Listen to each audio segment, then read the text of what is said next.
Invader. Invader. There's an invader. There's an invader. Oh my god. This one's going straight to the block list. He's got PSGS. Quick, start teching. We need more teching. I'm teching. Ooh, I'm teching. I'm murking. I'm murkying. Murky. I'm murking. No, Shimper, look out.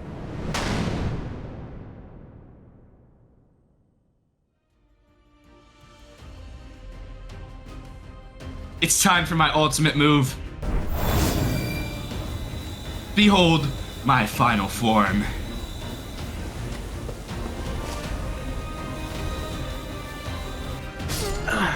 He was too powerful. Filthy. Try hard.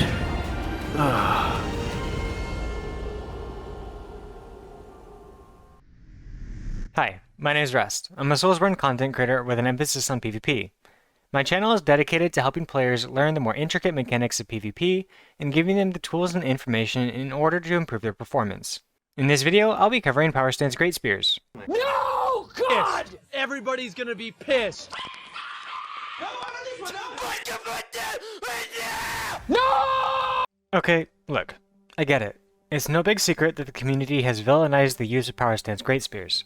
When used well, they're a very high damaging setup that can take out an opponent in a matter of seconds if they don't know how to play against them. I'm making this video for twofold purposes: to teach you how to properly use the setup to its best potential, and to teach you the weaknesses of the setup so that you can play against it. There's a lot of information that I'll be covering in this video, including moveset, movement tech, animation blending, input drops, vortexing, hyper armor, matchups and major flaws, weapon selection, Ashes of War, and a showcase where I'll be demonstrating the concepts covered in the video. If you enjoy the video, be sure to like and subscribe. Also, please go follow Chimp and Barebones over on Twitch. This is the cringiest intro I've ever written, and props to them for putting up with it. And let me know in the comments if you found the information helpful at all, or if you're just more confused than ever. Powerstanced Greatspears only have a few attacks in their moveset that are actually usable. The standing L1 comes out at 22 frames, one of the slowest attacks in the game, being just as slow as Powerstanced colossal weapons. The crouch attack, on the other hand, comes out at 13 frames with a much shorter recovery and the same damage as the standing attack. The transition to crouch takes 9 frames, where you're unable to perform any other function during the transition. This means you can't roll, you can't block, you can't attack, you're stuck, being fully committed to the transition. So, outside of the rolling attack, the crouch attack is a 22 frame commitment, being just as long as the standing attack. Having the frame data of the crouch attack being divided between the crouch animation and the attack animation makes it a lot more flexible than the standing attack, allowing you to optimize your spacing as you're transitioning through crouch state and being able to bail or roll out if you find that you're in a position to be punished. The other relevant attacks are the running R1, which comes out at 18 frames and has really good range but poor tracking, and the jumping attack being the jumping R1, which comes out at 13 frames after initiating the attack, and the jumping L1, which comes out at 16 frames, but with a much longer recovery. The jumping R1 is uniquely similar to the heavy thrust and sword jump attack, which naturally has very poor tracking in of itself, but you can sweep the hitbox if you delay the attack to the last few frames of airtime, and effectively cover a pretty wide area.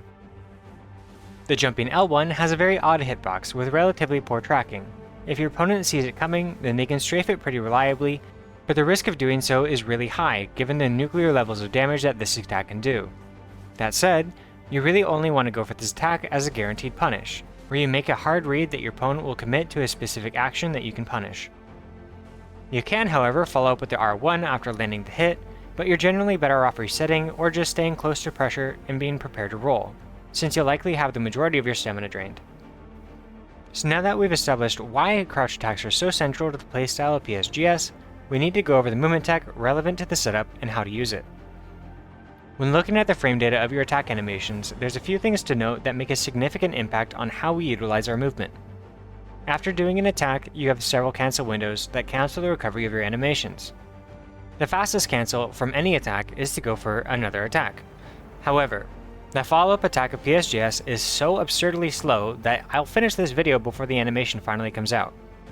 But besides that, you also have the option to either crouch, swap weapons, or dodge. And a whole 8 frames later is where we have a regular movement cancel, where your movement is freed and you can begin to sprint after the attack. Crouch canceling involves using crouch to give you earlier access to movement, and is an easy transition back into the next crouch attack. By holding sprint, a direction, and tapping crouch, you can cancel the remaining recovery frames of your attack. If you crouch and immediately go for an attack, then your attack will come out fast enough to keep anything that doesn't have innate hyper armor from being able to mash out a hit stun. Now, anytime that you transition back through crouch state, you're able to queue a crouch attack, as long as the attack is queued during the frames of the transition. This is true even when holding sprint. This applies whether you're going from standing to crouch or crouch to standing. If you hold still and don't move as you transition from crouch to standing, then you can store the crouch attack pretty late into your standing frames, make it very easy to disguise. It's important to get used to these timings of these transitions, because if you let out the crouch attack after the 9 frames of transition, then you'll accidentally queue a running L1 instead, which locks you into an absurdly long animation that's very easily punished. The idea is to rhythmically cycle your crouch state so that you can store the crouch input to let off at your discretion, all the while maintaining a good amount of speed. This is known as wave dashing. Contrary to popular belief, you don't always want to be wave dashing with PSGS. You continue to consume stamina as you wave dash, and stamina is an extremely valuable resource given the high amount of stamina consumption on your attacks. Additionally, while wave dashing gives you a decent amount of speed to work with, it's a lot slower than regular sprinting speed, meaning it is much more difficult to maintain optimal spacing with your opponent. I only ever start cycling my crouch when I'm in a good position to do so, either being clear outside of my opponent's range as I set up for whiff punish, or once I'm right on top of them and setting up for a roll catch. One of the things that makes Powerstanced Greatspears so difficult to fight is the ability to blend the animations with your movement. The better that you can blend your movement, the better success you'll have with the setup overall. The natural animations of the crouch attack walks your character forward 2 steps, spreads the tip of the lances apart, and then drives them upward and together. This is easily covered up with wave dashing. As you transition through crouch states, it becomes really difficult to keep track of when the attack animation is actually starting versus when you're just normally transitioning through crouch. One of the major flaws to this is input drops. Powerstanced Greatspears are extremely susceptible to input drops due to the fact that if you input your attack during the last frame of the transition as you move through crouch, then the attack input will be dropped. Since you're frequently shifting through crouch states, it's extremely likely that you'll manage to hit that 1 frame input drop fairly frequently. On top of that, there's an input drop associated with the normal rotation of your character. If you input an attack on the frame that your character naturally rotates toward a locked on target, then your input will be dropped there as well. There's really no solution other than to practice inputting your attacks on the correct frames, but at least by knowing how the input drop works, you can know how best to avoid it. But with that out of the way, let's get into how you actually play the weapon. The most important skill when learning Powerstanced Greatspears is knowing how to manage your vortex. A vortex is just a term to describe the process of maintaining your advantage over your opponent through well-timed punishes and roll catches. With a well-executed vortex, you can effectively take down an opponent from full health to 0 if you play it right. But any vortex requires your opponent to make predictable mistakes that you can capitalize on. If you make the wrong read, or your opponent exercises good roll discipline, then your vortex will fail.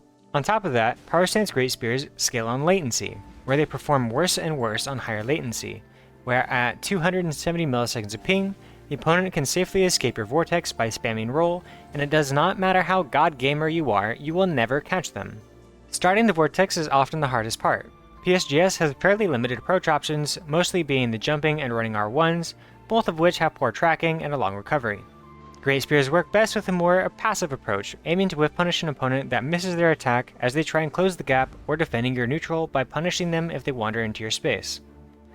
However, if your opponent goes for a high commitment attack that you can safely avoid by rolling, such as rolling through a transient moonlight from a moonveil, then you'll be in a good position to threaten them with your rolling attack, and you can either take the safe option by going for a quick poke, or delaying by tapping crouch as you exit your roll to re-enter crouch state, and roll catch if they panic roll, expecting the quick poke.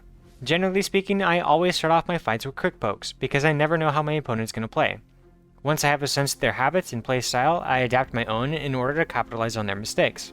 But generally, people are pretty adaptable, and I can expect that most of my opponents will eventually change up their playstyle to adapt to what I'm doing.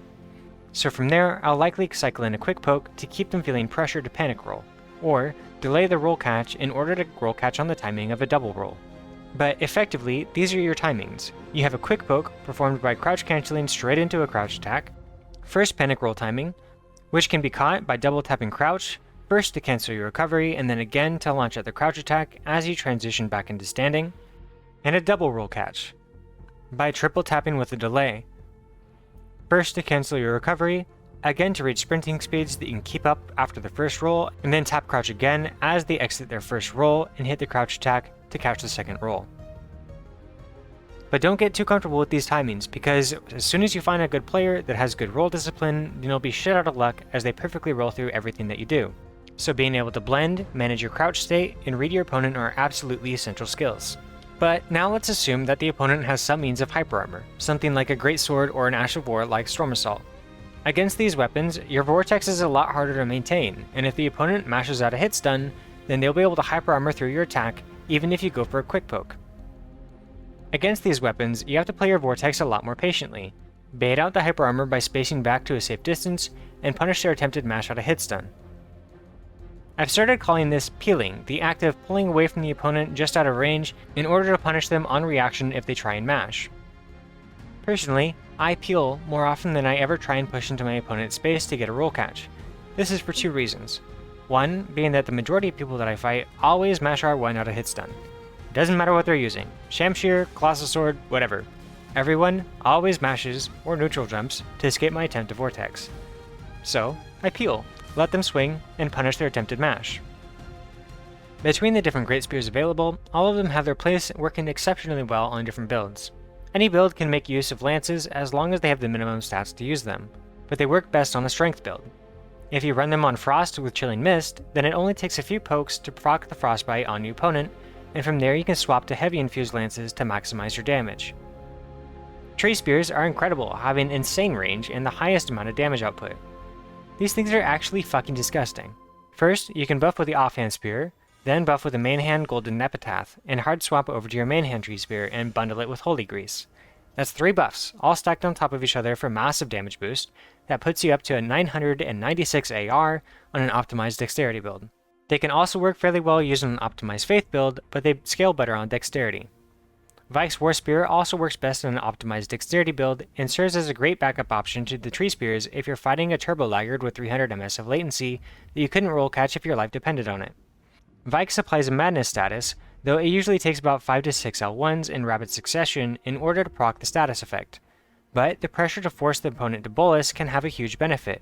As long as you stay in range to punish the bolus, then you can punish the bolus itself with a JL1. If you can secure the status proc, then they'll be stunned in a madness animation long enough to get you a JL1 for free. When fighting players that are extremely latent, this kind of guaranteed damage is invaluable. Moog Spear works best on an arcane build with a unique L2 buff that boosts your damage and bleed buildup of the spears. They can apply bleed to an opponent pretty quickly, and the L2 has enough hyper armor to take a hit from a Colossal Sword. So if you ever get your opponent wedged into a corner, there's really no escaping it, and you can pretty easily secure a kill. You can use Celeria's Tree or Serpent Hunter as a PSGS setup, but I'd always take one of the other options before these two. Serpent Hunter is a great two-handed spear, but its short range makes it much less desirable when power stanced. Celeria's Tree isn't bad, but it's outclassed by Holy Infused Lance if you're looking for something for a faith build. Put Sacred Blade on a lance and it easily outperforms the Celeria's Tree in all things aside from range. For the most part, the best Ashes of War for Greatspears are the ones that are banned in competitive play, being Bloodhound Step and Storm Assault. But there's a lot of other options that work very well. Greatspears benefit a lot from Ashes of War that provide some sort of a buff. Flaming Strike is a great option that helps you maintain a vortex or stop people from walking into your space. Chilling Mist can be used as a countermeasure to people that repeatedly mash out a hit stun with hyper armor weapons, and Glintstone Phalanx is probably the best Ash of War, allowing you to set up a free frame trap to set up a vortex. Personally, I stick with Ashes of War like Flaming Strike and Chilling Mist, but I don't really use them as much as I should. There's a lot of other great options as well: Waves of Darkness, Golden Land, Sacred Blade, Giant Hunt, so play around with them and find what you like. From this point in the video will be a showcase where I'll be demonstrating the concepts covered in the video. Be sure to like and subscribe, and let's get into the fights.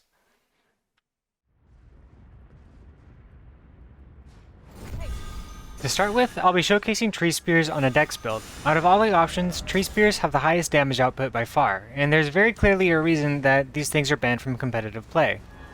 As the fight starts off, I outspace my opponent's GR1 and miss the roll catch to follow up.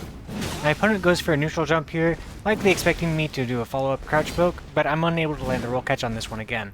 So we reset back to neutral. Since my opponent is using hyper armor, I have to play this pretty patiently, but they throw out some anti-jumps trying to get me to panic roll, and I call the bluff, hitting them with a crouch poke, heal, and jump back in to punish their running attack to end the fight. Next up, my opponent is using Bloodflame Blade Claws with Quickstep, and I see them close in as I finish on buff, and I start to try and roll out of the attack so I can swap out safely. Unfortunately, I end up eating the running R2 from it instead. Land a rolling attack to punish, and quick poke to prevent the mash. This strategy of playing extremely aggressively can be very effective, but it also can be easily taken advantage of, if they don't have the roll discipline to pull it off. So I bait the roll and strafe the R2 for a backstab, and go for a quick poke on the wake up, expecting them to continue to play super aggressively. The next fight starts off as my opponent closes in and goes for a crouch attack. I throw out some quick pokes to see how they respond. They get caught on the second one as they try and hyper armor through for the backswing, and I go for another quick poke which catches them off guard. They panic roll forward and I bait the hyper armor to punish it with another jab. Now look, yes, the damage is absurd, 100% agree, but I really can't lie, it feels really nice to outplay your opponent and actually get rewarded for it. Take this fight for instance. At no point does my opponent take the time to ask themselves, what is my opponent doing and how can I respond to what they're doing?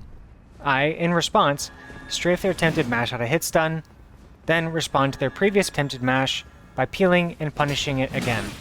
For all those people that complain that PSGS is boring to play against, well, if your way of playing against it is by constantly mashing out hit stun, then yes, I could definitely see how turning off your brain and mashing your face into the R1 button would be unfun. Let's move on to the next fight. This fight starts off as I outspace their jumping attack and go to two-hand my weapon to hit them with a neutral R1. I follow up with a JR1 to close the gap, and eat a hit as they R1 out a hit stun. I get out of there and go back to Powerstancing, roll their hit, and read the crouch attack to punish it with the JL1, which procs their bleed for over 1000 damage. I go back to two-handing here so that I can trade with hyper armor if I need to. They swap over to katana and I roll their hit, finishing the fight with a rolling attack. My next opponent is running Serpent Hunter, which has a pretty decent matchup against PSGS, because it can just cycle attacks fast enough that I can't attack into it after a roll. So I have to play patiently against my opponent and now space their attacks. I waddle back after avoiding the first R1 and dodge the second, space back out expecting the third, and try and pressure a roll, but my opponent does a good job of not panicking. We outspace the running R1, and follow their first roll but peel back in case they attack out of the roll. That wasn't Challenge accepted.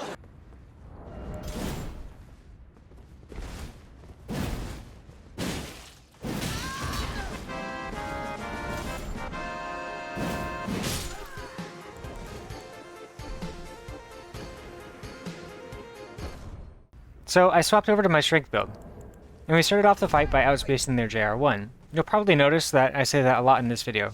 PSGS is a very strong setup, but it relies on good fundamentals. You can't really muscle your way through stuff since your standing attacks are so slow, and if you eat random hits as you start off aggressively, then you're being pulled out of crouch state. So you're almost always better off just relying on good spacing to win your fights. My opponent is playing really well here, avoiding my hits and going for every opportunity to take advantage. But knowing that they have Storm Stomp, I have to play really patiently now, and wait for them to come on the aggressive, which they do. And we take a whiff punish to finish the fight.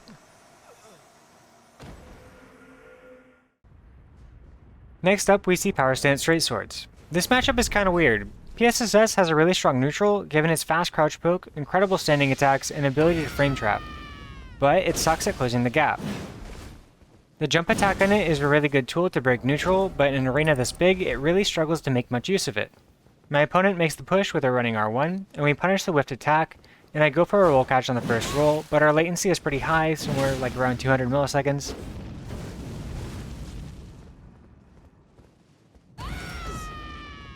They hit me with the Beast Roar and swap over to Sword Dance, which is something I'll have to be careful of.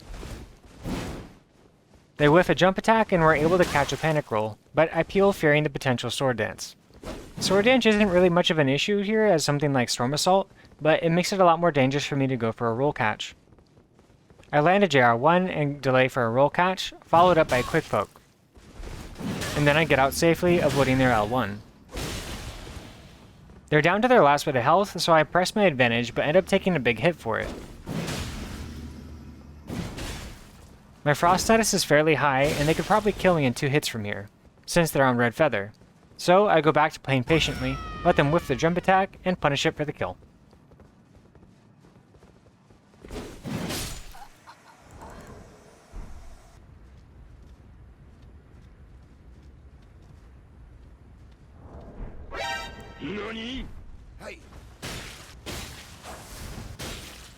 Bloodhound Step Rapiers are really strong against PSGS, and, well, everything else. When playing against a setup like this, using handy tech to soft swap so that you can run out and escape the range is very, well, handy. But the idea overall is to bait out the Bloodhound Step so that you can roll catch it and stop their R1. I dodge a series of hits, create some distance, and go for a rolling attack to punish their aggression. Crouch, uncrouch, and then delay my attack into my standing frames to finish the fight. For the last few fights, I'll be using bikes on my dex build. It's the same build as optimized tree spears. I try to outspace their running attack and get clipped, but they go for an R2, so we get out for free. I get better spacing this time and punish the running attack with a crouch poke, and go for a jail 1 to either catch a panic roll or to punish if they match. I peel again and we reset back to neutral. But now that they're low, I feel like I can bait backstab, so I line them up on a whiff, grab their back to finish the fight.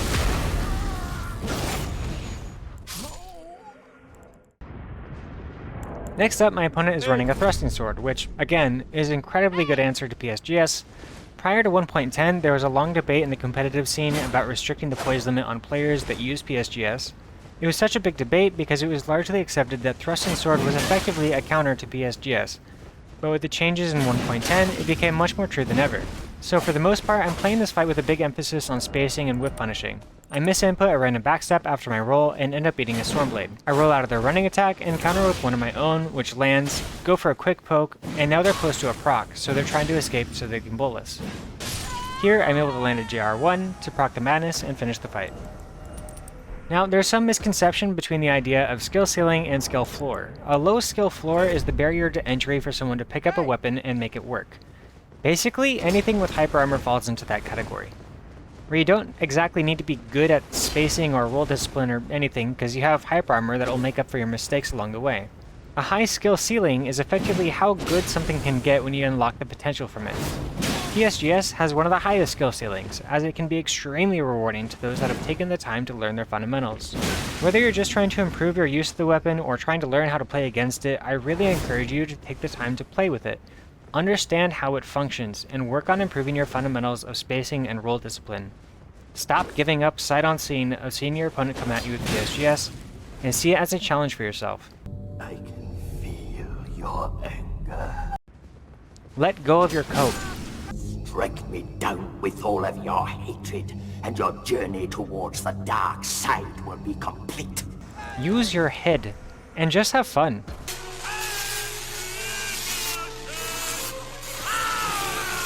But that's going to do it for this video. Be sure to like and subscribe, and I'll catch you in the next one.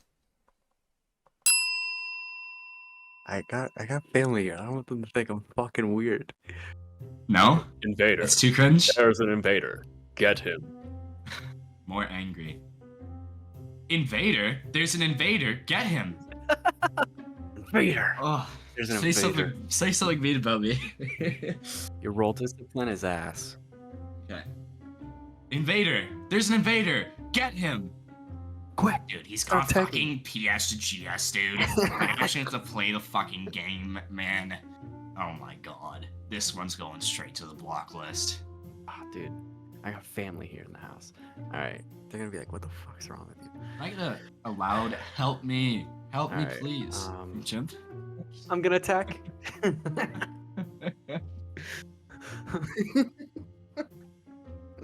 Attacking! Hold on. Wait, just yelling it. It's time for my ultimate move. Behold, my final form. No, you gotta do it. You gotta do it more like dramatic. My final form. Like Sigma. Sigma alt. my final What is this synergy? Yeah, like that. It's time for my final move. Behold, my final form. That made me die inside, I'm not gonna lie.